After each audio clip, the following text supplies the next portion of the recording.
네, 안녕하세요. 이번 영상에서는 간단히 TLC, Scene Layer Chromatography에 대해 소개해 드릴게요.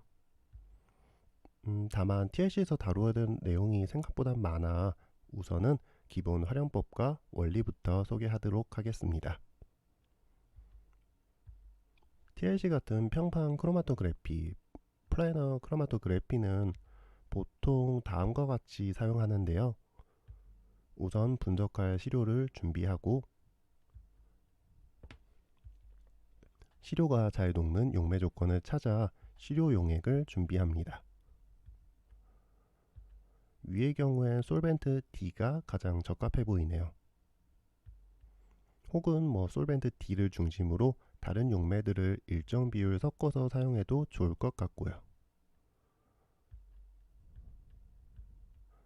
시료가 잘 녹기만 하면 우선은 오케이니까요. 용매 조건에 대해서는 나중에 다시 다룰 거고, 네.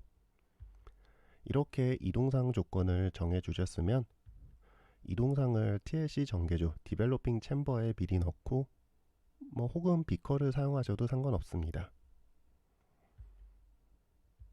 뚜껑까지 닫아서 전개조 내부를 용매 증기로 포화시켜 줍니다.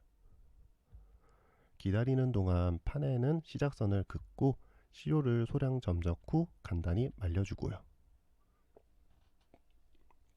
시료가 잘 말랐으면 이제 전개조에 넣어 전개시켜 줍니다.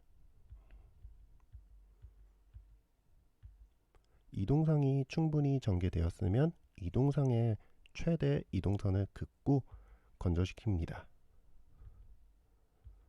필요하다면 UV 램프나 화학적 방법으로 발색시켜서 시료의 위치도 표시해 주시고요. 그래서 시작선과 이동선, 시료의 위치를 각각 수치화하여서 시료의 RF, 리텐션 팩터 정도까지 계산하면 됩니다. 가장 일반적인 TLC의 실험 과정인데요. 이렇게 간단히 진행하는 TLC를 활용하는 방법은 기준 물질과 같이 전개시킨 후 비교해서 미지 물질을 정성 분석하거나 반응 시간별로 분석하여서 반응 중간의 화학 변화 정도를 관찰하는 거죠. 또는 간단히 이미지 제이 같은 이미지 분석 툴을 이용해서 반응 수율까지도 어느 정도는 계산할 수 있고요. 이미지 분석을 통해 간단히 살펴보면 시간대별 TLC의 리텐션 팩터 변화에 따른 신호의 세기를 정량화하고 미리 표준 시료를 이용해 만든 TLC 검량선을 이용해서 반응 시간별 수정률을 계산하는 거죠. 물론 이미지 분석 같은 생소한 내용이 나와 처음에는 어렵지만 유기합성이나 유기합성보다는 주로 DNA 같은 전기 영동 후에 많이 하실 거예요. 전기 영동 및 이미지 분석에 대해선 나중에 영상을 따로 올려드릴게요. 다시 TLC로 돌아오면 TLC는 또 NMR이나 MES 같이 비싸고 높은 순도가 필요한 구조 분석 전에 시료의 순도를 확인하는 용도로 사용합니다. 칼럼으로 정제해서 TLC를 찍었는데 스팟이 한 개가 아니라면 다시 정제해야죠. 스팟이 한 개더라도 실제 NMR이나 MES로 확인하면 불순물이 많은 경우가 있거든요. 불순물이 많으면 데이터를 구조 분석에 활용하거나 논문에 그대로 실기 어렵고요. 적어도 스팟이 한 개가 나오도록 정제는 한 후에 분석을 진행해 주세요. 앞선 내용들이 대표적인 TLC의 활용법이니 TLC의 활용들에 대해서는 간단히 소개가 된 것 같아요. 그럼 TLC와 관련한 간단한 이론들을 소개해 드리도록 하겠습니다. 크로마토그래피 분석에는 우선 이동상과 고정상이 필요하죠. 이동상과 고정상에 대해서 알아두면 좋은 내용들을 소개할게요. TLC 이동상의 이동은 기본적으로 모세관 현상, 캐필러리 액션입니다. 모세관 현상을 이해하면 TLC를 좀 더 잘 이해할 수 있죠. 복잡한 이론과 계산까지도 필요 없이 모세관 현상에 대해 조금만 더 알아도 TLC 전개 과정을 쉽게 이해할 수 있거든요.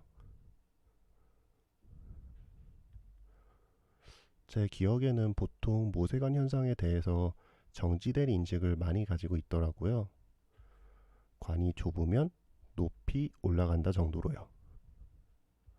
하지만 시간에 따른 높이 변화를 그래프로 살펴보면 정지된 인식으로만 바라볼 때보다 좀 더 많은 정보를 볼 수 있습니다.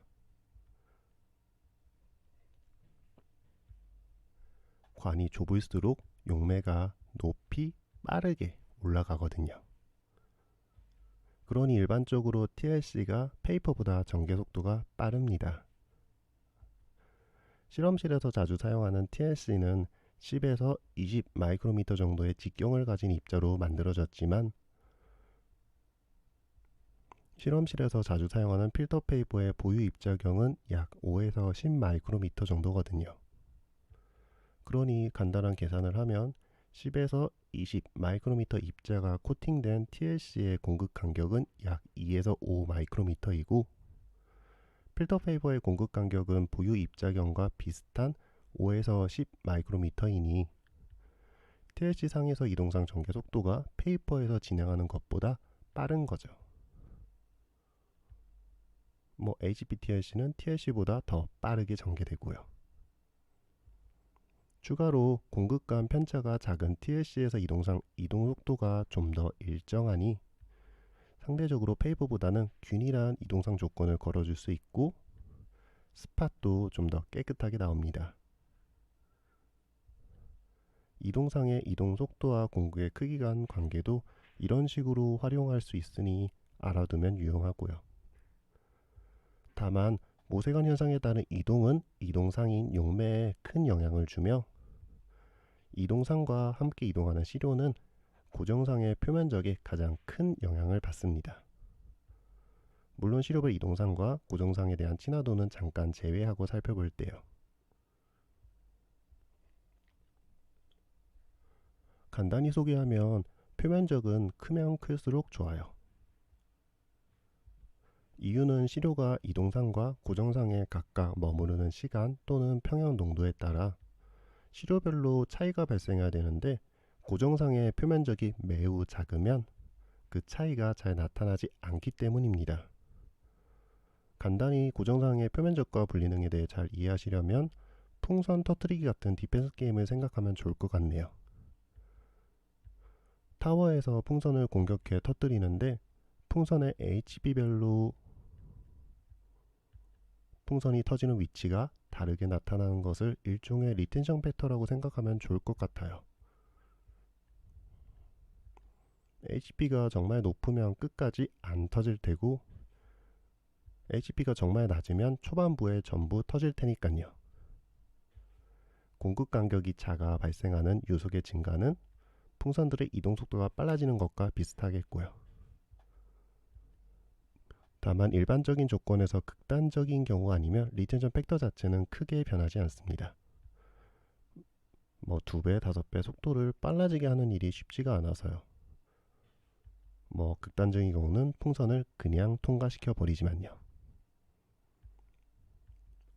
하지만 표면적의 변화는 리텐션 팩터에 큰 영향을 줍니다. 표면적의 변화는 경로와 비슷하고 경로는 속도와 다르게 큰 변화를 주기가 쉽거든요. 표면적이 작은 경우는 일직선의 경로와 같고 대개 타워가 풍선을 거의 터뜨리지 못하니 의미 없는 결과를 줍니다. 하지만 경로가 길어지면 길어질수록 HP별로 터지는 위치의 차이가 발생하고요.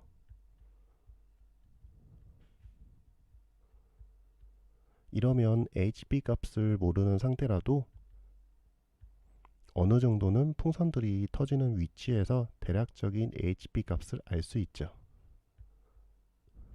간단하게 우선은 이 정도로 받아들이셔도 좋을 것 같아요. 고정상의 표면적이 클수록 분리능이 좋아지는 현상에 대해서요. 좀 더 자세히 설명하는 이론 단수 같은 내용은 칼럼을 다루면서 소개해 드릴게요. 그럼 이제 TLC로 돌아와서 설명드리면, 어떤 시료가 가지는 이동상, 고정상 간의 친화도 차이를 이용해서 분리를 진행할 때 최대한 이동상과 고정상 간의 접점이 될 표면적이 넓어야 합니다. 앞선 게임처럼 친화도 차이가 커다란 시료들의 혼합물도 고정상의 표면적이 작으면 이동상에만 머무르다 분리에 실패하겠지만, 표면적이 넓은 고정상에서 진행시킨다면 각 시료별 친화도에 따라 잘 분리되거든요. 그럼 이번 영상의 내용을 간단히 정리하면, 이동상의 전개 속도는 공극의 크기에 따라, 시료의 이동 속도는 고정상의 표면적에 큰 영향을 받는다.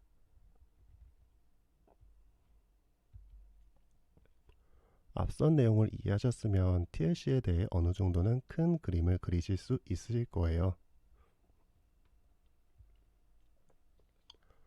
그럼 이번 영상은 여기에서 마무리하고, 다음 영상에선 TLC 실험 중 주의해야 할 사항들과 시료별 분리에 적합한 용매 조건을 선정하는 방법 등에 대해 소개해 드릴게요.